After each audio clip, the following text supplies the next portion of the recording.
नमस्कार दोस्तों, स्वागत है आप सभी का इस वीडियो में, जिसमें हम बात करेंगे चौथी बड़ी अर्थव्यवस्था भारत की। जैसा कि आपने सुन ही लिया होगा, प्रधानमंत्री जी और उनके तमाम तरह के जो मंत्री संतरी और उनके जो एक्स्ट्रा ऑर्डिनरी लोग हैं, यानी कि मीडिया वाले, ये दिन रात आपको मैसेजिंग कर रहे होंगे, पहुंचा रहे होंगे। व्हाट्सएप ग्रुप में आ रहा होगा, फेसबुक पे आ रहा होगा, ट्विटर पे आ रहा होगा, यूट्यूब पे आ रहा होगा। हर जगह अब एक ही चीज चर्चा है कि भारत चौथी बड़ी अर्थव्यवस्था बन चुका है। दुनिया की चौथी इकोनॉमी बने हैं। तो बधाई हो, गर्व महसूस कीजिए कि आप दुनिया की चौथी बड़ी आर्थिक महाशक्ति बन चुके हैं। और ये संभव ही नहीं था यदि प्रधानमंत्री जी ना होते तो इस वीडियो में हम बात करेंगे चौथी बड़ी अर्थव्यवस्था हिंदुस्तान की, साथ ही चर्चा करेंगे जापान की, क्योंकि हम जापान से आगे निकल चुके हैं। क्या वाकई हम जापान से आगे निकल चुके हैं? यूनाइटेड किंगडम को तो हम बहुत पहले पिछाड़ चुके हैं। अब हमसे आगे सिर्फ जर्मनी है, चाइना है और अमेरिका है। और ऐसे ही चलता रहा तो बहुत जल्द भारत अमेरिका को पीछे छोड़ देगा। अब देश इंतजार करने को तैयार नहीं है, और अगर कोई ने इंतजार करने के लिए कहा तो पीछे से नारा आता है, मोदी है तो मुमकिन है। शिक्षा में, कृषि में, इंफ्रास्ट्रक्चर में, इन सब विषयों पर कंपेयर करेंगे जापान से भारत की।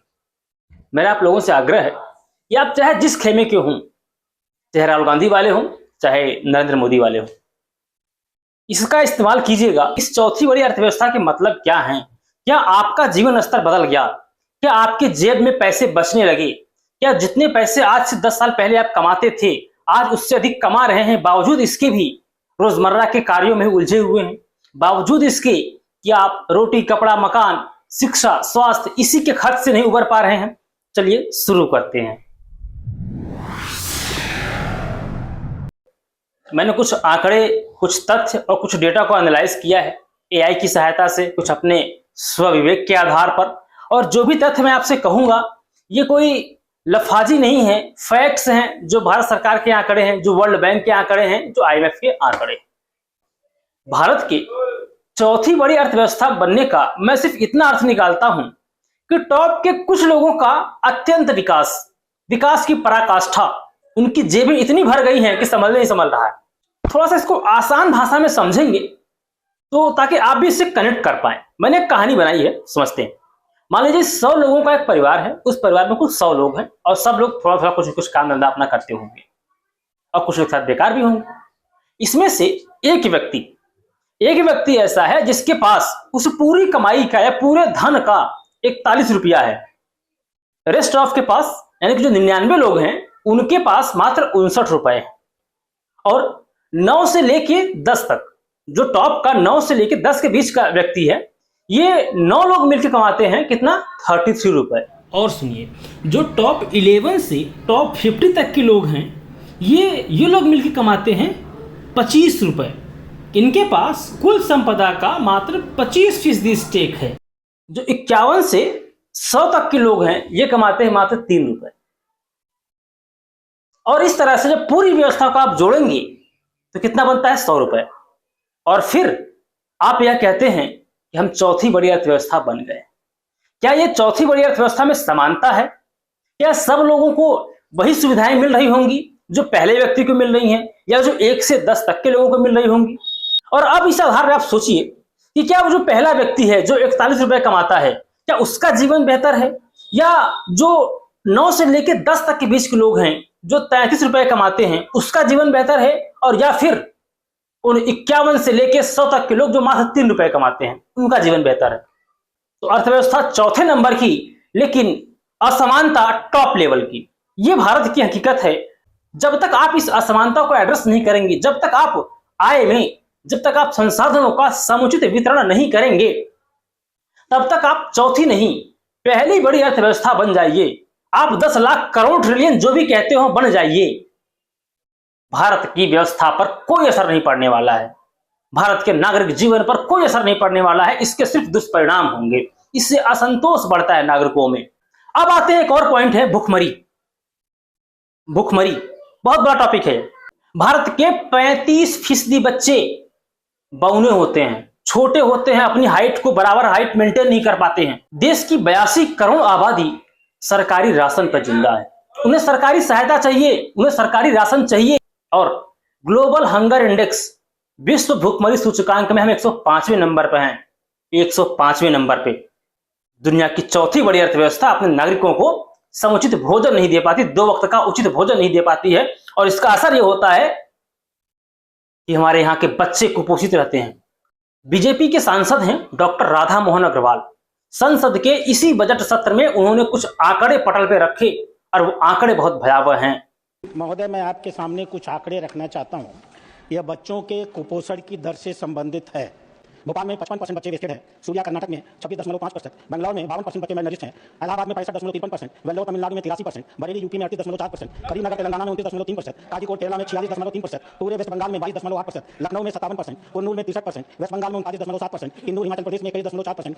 तो ये आलम है, ये हिंदुस्तान की सच्चाई है, चौथी बड़ी अर्थव्यवस्था की सच्चाई है। और सुनिए, देश के 3% बच्चे 5 वर्ष की आयु को भी पूरे नहीं कर पाते, उनकी मृत्यु हो जाती है। ये चाइल्ड मोर्टेलिटी रेट है भारत में। और आगे बढ़ते हैं, अब थोड़ा आते हैं, अब जापान से प्रति व्यक्ति आय की तुलना कर लेते हैं, ये बहुत आवश्यक है। प्रति व्यक्ति आय के मामले में भारत 136वें नंबर पे।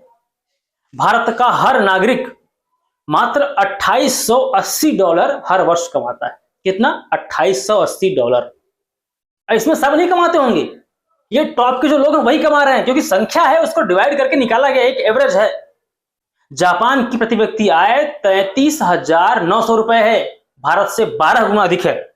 ब्रिटेन की प्रति व्यक्ति आय $50,000 प्रति वर्ष है, $50,000 प्रति वर्ष।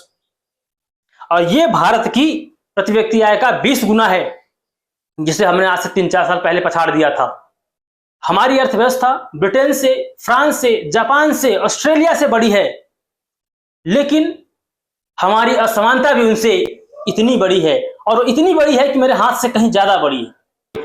हमारे पड़ोसी देश, ये बांग्लादेश, श्रीलंका, मालदीव, इतना छोटा सा देश है मालदीव, वो हमसे प्रति व्यक्ति आय में आगे है। भूटान की प्रति व्यक्ति आय $3900 है। मालदीव की प्रति व्यक्ति आय $11,781 प्रति वर्ष है। चीन की प्रति व्यक्ति आय $10,839 है। सोचिए, ये हमारे पड़ोसी मुल्कों का हाल है, तो गर्व कीजिए। और बात करते हैं, बेरोजगारी पे आते हैं। क्या आप जानते हैं कि भारत सरकार के पास बेरोजगारी कोई आंकड़ा नहीं है? ये डर के मारे कोई आंकड़ा जारी ही नहीं करते। गर्व महसूस कीजिए। आरबीआई ने एक रिपोर्ट जारी की पिछले वर्ष, उसके मुताबिक एमएसएमई सेक्टर, यानी कि जो मीडियम लघु उद्योग होता है, यह भारत का सबसे बड़ा सेक्टर है, जहां पर लोगों को कारोबार मिलता है, लोग अपना छोटा मोटा बिजनेस करते हैं, काम करते हैं, लोगों को नौकरियां देते हैं, इस टाइप का। तो इस सेक्टर में ना तो रोजगार हो रहा है, ना तो इसमें कोई इन्वेस्टमेंट आ रहा है। ये आरबीआई की रिपोर्ट है, पीछे से जारी किया था। और अब आते हैं कि हमारी बड़ी आबादी, किसी की बात कर लेते हैं, एग्रीकल्चर सेक्टर की। भारत की 60% जनता एग्रीकल्चर में व्यस्त है, कृषि कार्यों में लीन है, लिप्त है। और उत्पादकता कितनी है? उसकी उत्पादकता कुल कमाई का मात्र 17% है। मतलब 100 लोगों का परिवार है, 60 लोग खेती करते हैं और कमाते कितना है? 17 रुपया।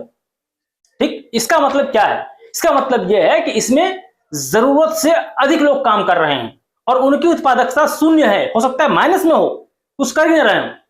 और अर्थशास्त्र का बहुत सिंपल सा नियम है, अगर किसी कार्य में आवश्यकता से अधिक लोग कार्य कर रहे हैं, तो जो अधिक लोग हैं, जितने एक्स्ट्रा लोग वहां काम कर रहे हैं, वो सब लोग बेरोजगार। अब बात करते हैं एजुकेशन की, क्योंकि देखिए किसी भी देश में पढ़ाई, दवाई और स्वास्थ्य, ये 3 प्रमुख आधार हैं। अगर इन तीनों पर कोई देश निवेश नहीं करता है, वहां पे पैसे नहीं डालता है, तो फिर वो देश पिछड़ा नहीं, बहुत पिछड़ा है, अति पिछड़ा है। भारत में 77% लोग साक्षर हैं। 1.7% जीडीपी का खर्च होते हैं भारत में शिक्षा पे। और जो हमारे प्रतिद्वंदी हैं, जिनसे हमने अभी टक्कर लेकर उनको पछाड़ दिया, जापान क्या करता है? जापान में 99 लोग पढ़े लिखे हैं, मतलब 99% आबादी उनकी पढ़ी लिखी है। और वहां की सरकार, जो कि ऑलरेडी इतने पढ़े लिखे लोग हैं, बावजूद इसके पढ़ाई लिखाई पर 4.5% खर्च करती है। और ब्रिटेन का भी हाल है। ब्रिटेन में भी 99% साक्षरता दर है और वहां भी एजुकेशन पर 4.5% जीडीपी का खर्च किया जाता है। और हमारे यहाँ 1.7%। क्यों? हम लोग बहुत पढ़े लिखे हैं, हमें पढ़ाई लिखाई की जरूरत नहीं है, लोग पढ़ लिख लेंगे तो सवाल पूछेंगे, और सवाल पूछना सरकार को पसंद नहीं है, और शायद हमारे प्रधानमंत्री जी को कतई पसंद नहीं है। कोई प्रेस कॉन्फ्रेंस अभी तक नहीं की है, कभी पत्रकारों के सवालों का सामना ही नहीं करना चाहते हैं। स्वास्थ्य की बात कर लेते हैं तो हेल्थ का हालत यह है भारत में, जीडीपी का मात्र 3%। तो 100 लोगों का परिवार है, 100 रुपए कमाई है, और खर्च कितना कर रहे हैं? 3.5 रुपए स्वास्थ्य पे। जापान खर्च करता है 11.5 रुपए। सोचिए, 100 लोगों के परिवार में जापान खर्च करता है अपनी जीडीपी का 11.5% स्वास्थ्य पे। ब्रिटेन खर्च करता है 12%, अमेरिका खर्च करता है 16% स्वास्थ्य पे। तो यह हालत है भारत का। तो आप चौथी बड़ी अर्थव्यवस्था, और स्वास्थ्य हमारे प्राथमिकता में है ही नहीं। हेल्थ पे हम कोई खर्चा नहीं करेंगे। खर्चा कहां करेंगे आपको आगे बताएंगे। प्रति व्यक्ति स्वास्थ्य खर्च, ये इसमें वो सारी चीजें शामिल होती हैं, जैसे जो आप बीमा वगैरह लेते हैं वो सभी शामिल होते हैं। तो भारत में कितना होता है? $78। भारत में प्रति व्यक्ति स्वास्थ्य व्यय $78 है। जापान में $4,815 प्रति व्यक्ति स्वास्थ्य व्यय है, और ब्रिटेन में 50,000 रुपए प्रति व्यक्ति स्वास्थ्य व्यय है। और भारत में क्या हो रहा है? आप अपने स्वास्थ्य का बीमा करवा रहे हैं, आप अपने हेल्थ का बीमा करवा रहे हैं, मोबाइल करवा रहे हैं, टैबलेट करवा रहे हैं, बिजनेस करवा रहे हैं, तो हर चीज का बीमा आप करवा रहे हैं। इवन अपने जीवन का बीमा आप करवा रहे हैं, ताकि आपके मृत्यु के उपरांत आपके परिवार की आर्थिक स्थितियां ठीक रहें, और सरकार उस पर जीएसटी लगा देती है। सोचिए, मतलब सरकार का मुख्य एजेंडा यह है, मुख्य काम यह है कि आपसे कैसे लूट खसुट करके पैसे इकट्ठा कर ले। नागरिकों को सुविधाओं के नाम पे शून्य बटा सन्नाटा, लेकिन टैक्स के नाम पे जहां जहां आप सोच भी नहीं सकते वहां वहां टैक्स आपसे ले लिया जाता है। ये पेन देख रहे हैं, ये पेन भी लिया हो ना, इस वजह। तो मुझे लगता है मैंने बहुत सारी बातें कह दी हैं। चौथी बड़ी अर्थव्यवस्था भारत दुनिया की चौथी बड़ी अर्थव्यवस्था बन चुका है, और इस चौथी बड़ी अर्थव्यवस्था में जो सबसे बड़ी उपलब्धि है वो यह कि यह अर्थव्यवस्था सबसे बड़ी असमानता वाली अर्थव्यवस्था है। हमारे यहाँ इंक्लूसिव ग्रोथ की बजाय, समावेशी विकास की बजाय कुछ व्यक्तियों का विकास किया गया है। देश जो हमसे छोटे छोटे मुल्क हैं, उनके भी नागरिकों का जीवन स्तर भारत से कई गुना बेहतर है। तो हमारे यहाँ अर्थव्यवस्था का लाभ किसको मिला? मेरा उत्तर है नेताओं को। आप प्रधानमंत्री जी को देखिए, क्या ठाठ बाट से रहते हैं, जहां जाते हैं लाइन लगवा लेते हैं, गाड़ियों का लंबा काफिला चलता है, हजारों नचनिये बुला लिए जाते हैं, पैसे खर्च किए जाते हैं, उसमें फूलों की बारिश करवाते हैं खुद पे। मुगल काल में इस तरह की व्यवस्थाएं होती थी। जब बादशाह कहीं जाता था, लोग ऐसे अगल बगल क्यारियां बना के खड़े हो जाते थे, और बादशाह सलामत की जय हो, इस टाइप से हरकतें करते थे। और आज हम देखते हैं एक चुने हुए प्रतिनिधि का सेम काइंड ऑफ उसी प्रकार स्वागत करवाया जाता है। कायदे से होना तो चाहिए था। अगर आप जापान से तुलना करते तो जापान में इस तरह घटनाएं नहीं होती। वहां पब्लिक के पैसे पर इस तरह का कार्य करने पर आपको पद छोड़ना पड़ जाता है।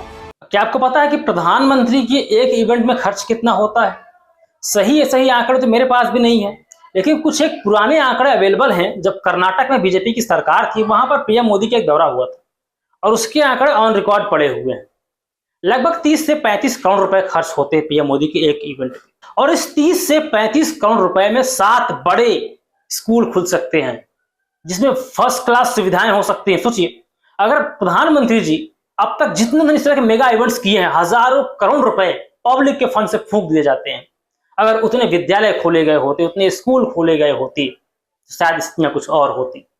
सड़कों पर जो हमारे नौजवान हैं, उनको लाठियां पड़ती हैं, गालियां पड़ती हैं।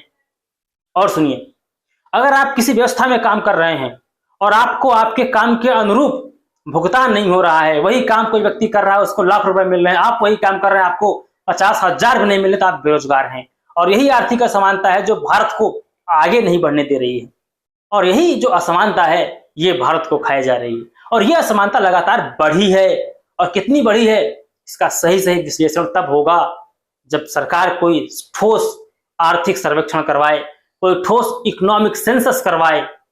लेकिन नहीं, ऐसा गवर्नमेंट क्यों करवाएगी? आपको गर्व करना है तो आप गर्व महसूस कर रहे हैं, आप गर्व कीजिए। आप चाहे जिस खेमे के हों, आर्थिक असमानता, आर्थिक विपन्नता, इसको आप अवश्य महसूस करते होंगे। भूखे पेट न भजन गोपाला, हमने ऐसी बातें सुनी है अपने पूर्वजों से, अपने बड़ों से। तो जब नागरिक भूखा होगा तो देश में अव्यवस्था फैलती है, अराजकता फैलती है। इसलिए आवश्यक है कि नागरिकों का पेट भरा रहे, और जब नागरिकों का पेट भरा होगा तब नागरिक को शिक्षा चाहिए, और जब नागरिक शिक्षित होगा तब वो देश के बारे में सोचेगा, समाज के बारे में सोचेगा, विश्व कल्याण के बारे में सोचेगा। मुझे लगता है मैंने अपनी पूरी बात कह दी है। अर्थव्यवस्था के बाद जटिल टॉपिक होता है, हर चीज कवर नहीं की जा सकती है। मेरी भी एक सीमाएं है, मेरा भी एक सामर्थ्य है, और मुझे लगता है कि मैंने पूरी बात कह दी जो मैं कहना चाह रहा था। फिर भी अगर आपको लगता है इसमें कुछ एड ऑन करने की जरूरत है तो मुझे कमेंट करके बताएं, मैं आपको कमेंट्स अवश्य पढ़ता हूँ। कुछ शेयर करना हो तो शेयर कर दीजिए, लाइक करना हो तो लाइक कर दीजिए। बाकी मुलाकात होगी फिर से किसी और वीडियो में, तब तक के लिए नमस्कार।